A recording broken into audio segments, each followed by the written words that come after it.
брендирани ресторани, каде што понудата е стварно во ништо не заостанува од она што го има во светот и во Европа. Скопје, како што знаете, веќе станува втора дестинација, туристичка дестинација во Република Македонија, меѓутоа е прва во прогрес. Значи, најголем прогрес Скопје последните години со проектот 2014 стана позната,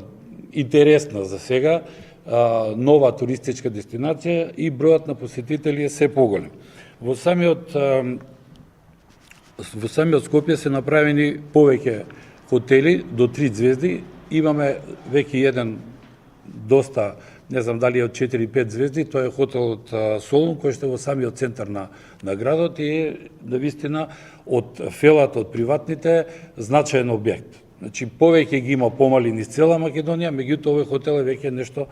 Значи, зборам за фелата од Македонија, не зборам за она што инвестира инвеститори од надвор, кои што владата со многу големи напори, со труд, упорност, успева и знаете, на плоштадот веќе се гради еден хотел, до него веќе има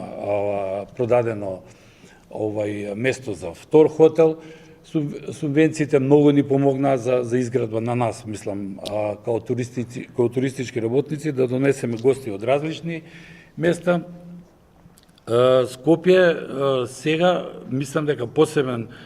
задача на нас со туристичка комора е да направиме една уникатна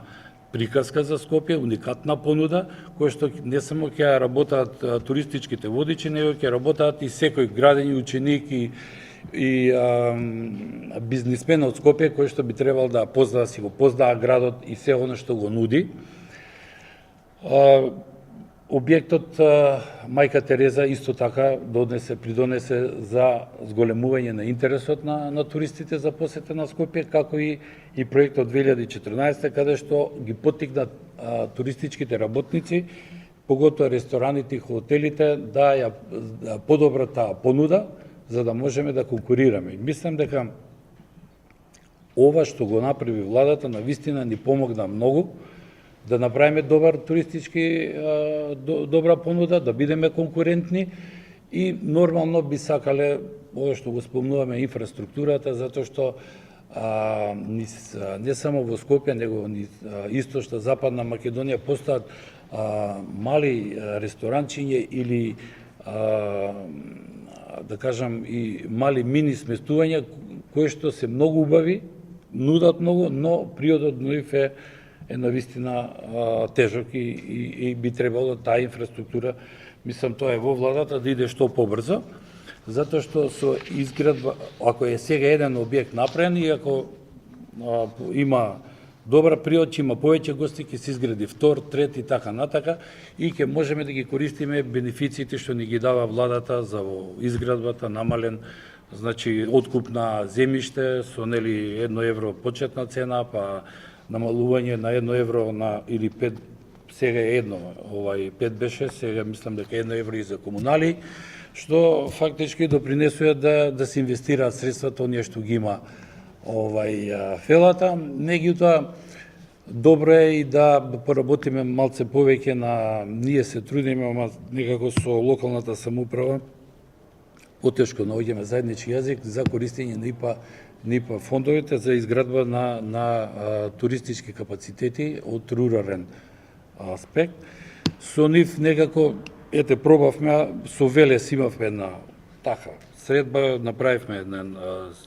средба со повеќе градоначалници, меѓутоа од фелата, мислам, од бизнисмените во градот не ни дојдоа, а би било добро да со градоначалниците седнеме и направиме една програма и да го олесниме патот за користење на овие фондови, кои што ќе допринесат за подобрување на квалитетот на понудата и нормално ќе бидеме поконкурентни. Јас толку кратко, како последна, сигурно и вашето трпение при крај, не би повеќе зборувал за тоа. Благодарам, Миодраг. Само јас ќе дополнам овде. Скопје е сигурно од најдинамичните градови во југоисточна Европа, бидејќи во моментот се градат 8 хотели, поголеми или помали, од кои 3 се познати светски брендови. Така да Тоа е само знак за интересот за Скопје и не само како, да кажеме, бизнес дестинација, туку и како туристичка дестинација. И тоа е еден така интересен факт, бидејќи никаде не се градат одеднаш 8 хотели како што се градат овде. Така да тоа е, некои се и во завршна фаза, така набрзо таа понуда ќе биде збогатена. Јас сакам да ви се заблагодарам